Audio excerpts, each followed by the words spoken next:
And for foundation, I'm using the L'Oreal Infallible Pro Matte. I think that's what it's called. This was my first time using it, but I did like the foundation. It made me really matte, which normally I don't go for, but I actually did like it. And for concealer, I'm using the Urban Decay Naked Skin Concealer, and then I'm just blending it out with my damp beauty blender.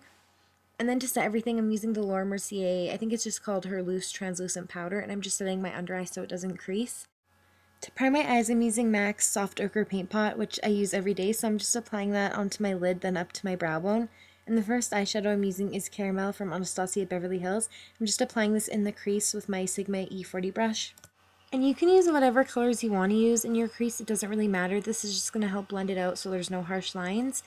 And then I'm taking Orange Soda from Anastasia Beverly Hills, and I'm using this to blend out that caramel eyeshadow so there's no harsh lines, and it's also going to lighten it up a little bit because that color is lighter. And now I'm using Cocoa Bear eyeshadow from Makeup Geek, and I'm just putting this on the outer corner of my eye and up in my crease. I'm also bringing it to the inner corner a little bit. I'm using warm colors in my crease. I didn't want to use anything like too cool tone because the color I'm putting on my lid has a little bit of a pink in it.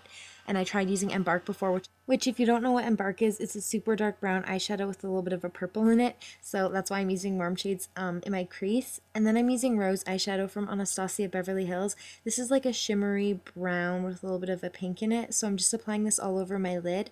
I did wet my brush with MAC Fix Plus. I'm using my MAC 242 brush to apply this. Now I'm taking Metal eyeshadow, this is also from Anastasia, and I'm using my brush dry, and I'm not swiping it like across my lid, I'm patting it because I want you to be able to see that color underneath this. I just want it to be like translucent and have a little bit of a sparkle over top. Now I'm taking Red Earth eyeshadow. I just wanted it to be a little bit more smoky on the outer corner, and I just wanted to give a little bit more dimension to the eyes, so I'm just putting it on the outer corner and blending it up just a little bit. Now I'm taking a little bit of a gel liner. This one's from Makeup Geek in the shade Immortal.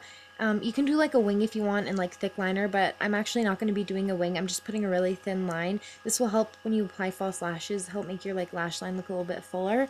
So I just applied that straight line across really thin, and now I'm taking this dark brown eyeshadow. This eyeshadow is called Hot Chocolate, also from Anastasia, and I'm just putting it over top of that gel liner, and then I'm putting it up just a little bit to blend it out, and then I went back in with my blending brush just to make sure everything's blended out. Now I'm curling my lashes. You want to make sure you curl them when you're applying falsies just so all your lashes are going the same way. And normally I like to do my mascara before I curl just because I think it holds better, but I almost forgot about mascara. So I'm using the Maybelline Pumped Up Colossal Mascara. I think that's what it's called. I'll have everything I use listed down below in the description bar.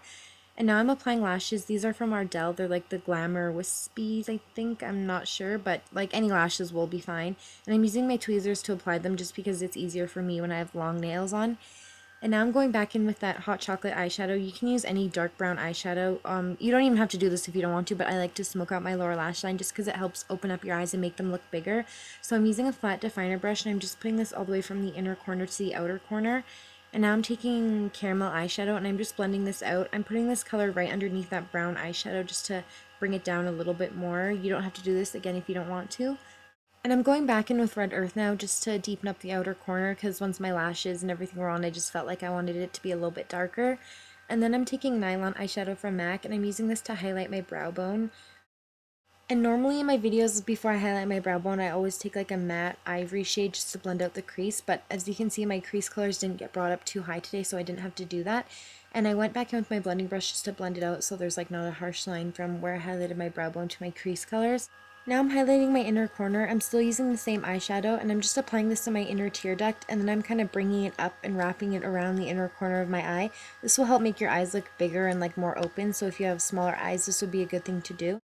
And now I'm just applying a few coats of mascara to my lower lashes. I didn't realize I grabbed a different mascara this time, but this is the MAC Extended Play Gigablack Lash Mascara, which is actually my favorite mascara for my lower lashes.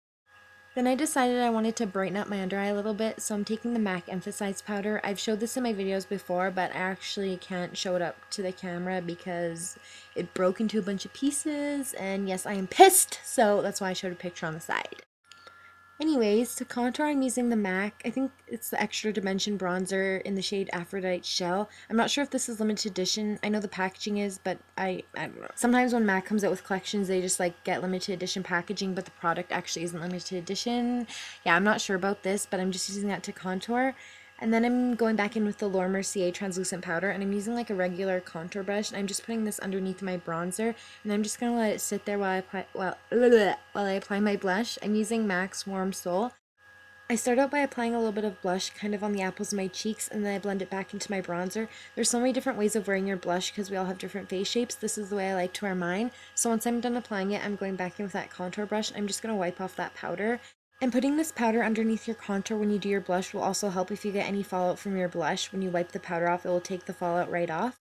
To highlight my face, I'm using Champagne Pop from Becca Cosmetics. This is the one that Jaclyn Hill created with them.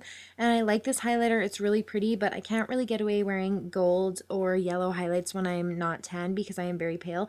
But it's still a really pretty highlighter, and I like using it when I'm tan. For my lips, I'm using ColourPop's liquid lipstick in the shade Beeper. And then this is the finished look. I hope you guys liked it, and I'll see you in my next video.